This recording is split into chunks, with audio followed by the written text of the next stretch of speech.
kutoka kwenye fani ya uigizaji na sasa hivi kwenye fani ya uongozi, bado tuko na Gota, huku sanaa, huku uongozi, vitu viwili ambavyo vinahitaji sana kutumia akili. Ni kweli, ni vitu ambavyo kwanza vipo tofauti, lakini pia muda mwingine unaweza ukawa unafanya kitu serious, yani mtu unamhudumia kama mwananchi serious, lakini yeye kwa sababu alishakuona kwenye sanaa akahisi kama bado unamuigizia, anacheka, anafurahi akikumbuka ulichokuwa unakifanya kwenye TV, alafu leo hii amekukuta sehemu yani kwanza huyu amefikaje huku, yani bado yeye anakuwa anacheka tu, yani anacheka tu, anaona bado kama vile unaigiza. Kwa changamoto ipo, lakini ndio nishakuwa kiongozi na nimetaka mwenyewe majukumu ya kuwahudumia wananchi, basi tunawahudumia. Okay. Tunahudumia, lakini utofauti upo. Hii ni kata gani na wewe unatumikia cheo gani?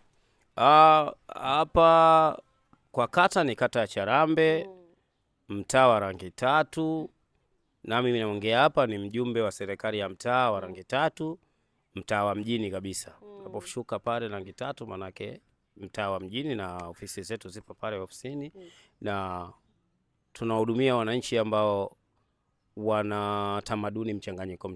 Ndiyo, yes. Lakini hii mitaa ya Uswahilini kuna namna ya kuwahudumia. Kuna namna ya kuwahudumia wananchi mpaka wakakuona wewe kabisa huyu jamaa yuko sawa. Lakini ukienda tofauti na tamaduni zao hauwezi kwenda nao sawa. Inasemekana huku kuna Uswahili mwingi sana huku Charambe. Shughuli za Kiswahili zaidi ziko nyingi huku. Ni kweli? Na maana nikasema unatakiwa uwastadi kwanza, lakini kwa sababu na sisi tumezaliwa Uswahilini, humu tumekulia, tunajua. Raia wetu kama ulivyosema ni watu wa shughuli sana. Kwa hiyo kwanza wewe kiongozi lazima ujue kwamba unaowaongoza ni watu wa namna gani, wanapenda shughuli. Kwa hiyo vile vibali vile, ukimnyima kibali cha kufanya shughuli, wewe sio kiongozi bora.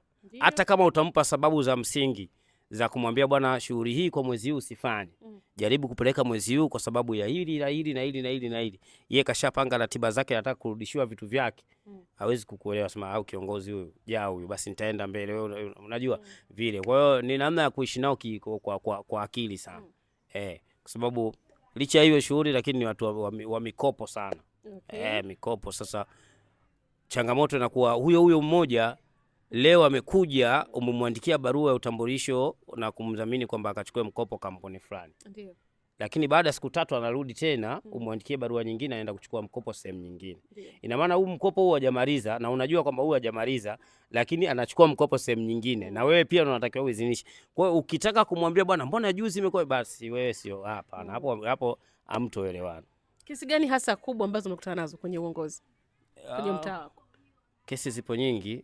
Kesi zipo nyingi sana kama hizi kesi za mikopo, ambapo kampuni nyingi, kwa sababu tayari wewe ndo unajitambulisha kama kiongozi pale wa serikali ya mtaa na muhuri wako. Kwa hiyo anapokuwa msumbufu kwenye mikopo, mtu wa kwanza, sehemu ya kwanza kuja ni sehemu hii ambayo umemtambulisha kama mkazi. Yes. Kwa hiyo hizo kesi, lakini kuna kesi za kupigana sana kwa wanawake, chaneana madela, yani ipo hivyo. Kwa hiyo kesi zipo. Wengine inakuwa hali halisi, hadi ni ngumu sasa hivi ya maisha, ni kweli. Kwa hiyo mtu akitoka kwenye kipato cha kuacha kwenye familia, labda alikuwa anaacha 10,000, inampelekea sasa mazingira magumu, yani 2,000 nisubiri mpaka nirudi, itakuwa nani basi, na kwa kesi yanihudumii, yani hivyo purukushani. Lakini kesi nyingi pia zinakuwa kwenye wapangaji, sawa, wenye nyumba, kwenye swala zima la kodi. Ndiyo. Sababu mtu amepitisha labda siku 5, siku 6, 7, hali ngumu, lakini yani mpangaji hali ngumu hajapata kodi, na mwenye nyumba hali ngumu anataka kodi aishi. Ndio. Kwa kuna changamoto hapa, kesi wanakimbilia serikali ya mtaa. Kwa hiyo kama kiongozi unatakiwa utumie busara, pande zote hizi mbili zitoke zimeridhika. Changamoto gani kubwa ambayo umekutana nayo kama kiongozi kwenye swala zima la kusolve kesi kama hizo, especially kesi hizo za kupigana, aidha kwa mwanamke kwa mwanamke ama mume na mke? Ambayo yani hiyo kesi ambayo mimi niseme kwamba niseme hiyo ndio imenipa ndio. Kuna kesi moja aliniletea mdada fulani. Yeye ni mimi ni kimtaa ni dada yangu. Ndio. Dada, lakini ambaye anaishi naye pia ni mdogo wangu. Yani kiufupi tuseme washikaji, yani washikaji dada. Sasa ile kesi alikuja, dada amechachamaa kweli, mimi sitaki, nataka kuondoka, anipe vitu vyangu nataka. Unajua watu hawajaoana, ile sio talaka, ni anipe vitu vyangu niondoke, nikienda pale atanizuia kuchukua vitu vyangu. Na huyo jamaa ni mkorofi kweli, yani anaogopeka. Mimi nikasema dada, twende, wewe ni yako, usipate vitu vyako uondoke, basi twende. Nikaenda, ilikuwa ngumu kumuelewesha yule jamaa, ngumu kweli. Nikamwambia sikiliza brother, baada hapa kuna maisha mengine, lakini wewe ukimpiga kuna jela, kuna nini, haitoleta maana yoyote. Umeona, mimi ndugu yako, licha kuwa kama kiongozi, lakini nimekuja hapa pia kama ndugu yako, sababu wewe ukienda jela, mimi pia inawezekana nikasumbuka kuja kukuangalia, unajaribu kutumia ile roka laini. Enda mpaka yule jamaa akakubali, yani kiasi kwamba watu wengine walikuwa wanaangalia pembeni kwamba Ngogota ataweza lile jambo. Ndio. Lakini niliweza, lakini kwa sharti moja tu. Sasa nilipomaliza, dada ananiambia, kaka usiondoke paka vitu vyangu vyote nitoe, kwa sababu ukiondoka watabadilika huyu. Kabisa. Sasa nikae ili na mimi niondoke haraka kwenye shughuli zangu, kabla nishirikiane na dada sasa kuhamisha vile vitu. Tunatoa hiki, tumetoa kile, tumetoa hiki mpaka tumekamilisha. Nikavileta nyumbani. Kwa bwana, hapa sasa nyumbani kwangu mimi kupo salama. Kwa hiyo hapa mdogo sasa utavichukua, utavipeleka unapopajua wewe. Kumemaliza vile nikaondoka siku ya nani. Siku ya kwanza, siku ya pili, mke wangu ananiambia, dada yako ameenda kupika ugali kule kwa shemeji yako ulipomhamisha. Unasemaje? Aibu unaona wewe. Siku ya pili namuona dada anapita, anaenda kwa shemeji huko. Dada, wewe si wewe kaka tuache tu. Ndio hiyo unasema aibu, utaona wewe. Kwa hiyo kuna hiyo kwanza ilikuwa kama fani, imenifurahisha, lakini pia ilinipa changamoto kwa sababu nilitumia busara nyingi na nguvu kubwa kulitengeneza lile, lakini kumbe ndo anasema yale mapenzi hayaingiliwi. Kwa hiyo kwanza kwenye kesi za mapenzi ni ngumu. Mimi nilisikiliza kesi moja, dada alichachamaa kweli, anataka kuondoka kwao Kigoma, kikikakala. Mwisho wa siku yule dada sasa hivi mimi akiniona anisalimii, kwa sababu yule aliyosema amtaki ndo anaendelea kuishi mpaka leo. Anisalimii, akiniona kabisa anisalimii, kanuna kabisa, yani kiasi kwamba hata sijui kitu gani, lakini ndo changamoto za uongozi. Sawa. Mnakutana na vitu vingi sana, naamini viongozi kwenye hizo ofisi zenu hizo. Masuala ya migogoro, je, migogoro ya kifamilia nayo pia mnakutana nayo vipi? Migogoro ya kifamilia, masuala ya nyumba za urithi hizi, kuna vitu vingi sana kwenye nyumba za urithi hizi bwana mjumbe. Kuna vingine hatutakiwi kuvisema kwa sababu vitakuwa, nikiwa na viadisia tayari kuna mtu atakuwa anajua hii kiongozi, watu wanaangalia, lakini ni kweli vipo vingi. Na hapa katikati juzi tu nimetoka kusikiliza kesi moja ngumu kweli. Ndio. Ilikuwa kesi ya mirathi. Ni ngumu kiukweli, sitaki kuizungumzia sana kwa sababu tayari isha kwa nani, lakini ilikuwa ngumu kwa sababu kuna muda unakaa pande mbili kama kiongozi. Unakaa upande wa Mungu afu kuna shetani naye anakuita. Yaani Mungu anakuambia njoo huku na shetani naye anakuambia njoo huku. Kwa maana ipi? Kuna mtu anaweza kukaa kwenye kesi akwambia, bwana hii kesi mimi nipambanie, ni kiongozi mimi nitakupoza bwana. Unaangalia sau shetani hela hiyo. Alafu muda mwingine unaangalia huyu ana haki yake kweli. Mungu yani Mungu anakuambia simamia haki ya huyu. Kwa hiyo pale unakaa sawa dilemma sana, nimfuate shetani nimfuate Mungu, nimfuate shetani nimfuate Mungu. Kwa hiyo kunakuwa sisi viongozi tunakuwa tunapitia hizo changamoto. Na asikwambie mtu wale wosema kwenye uzia penye za rupia, alikaa chini akafikiria na yuko sahihi. Sawa. Ukishakubali tu kupenyezewa ile rupia, wewe uzia wako utakuwa umeisha. Kwa hiyo sisi kama viongozi tunajitahidi, au mimi kama kiongozi najitahidi sana kukwepa hizo hali.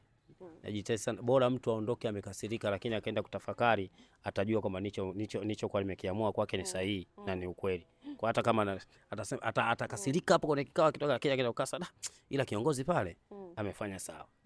Kwa hiyo lazima tu na kinasaidia. Unajua sisi ambao tumekaa kwenye sanaa, sisi kwa kipindi tunawafundisha. Mimi sanaa sijakaa tu perform mwenyewe, pia nishakuwa mwalimu wa kuwafundisha baadhi ya wasanii. Wengi tuna wengine ni wakubwa wametoka.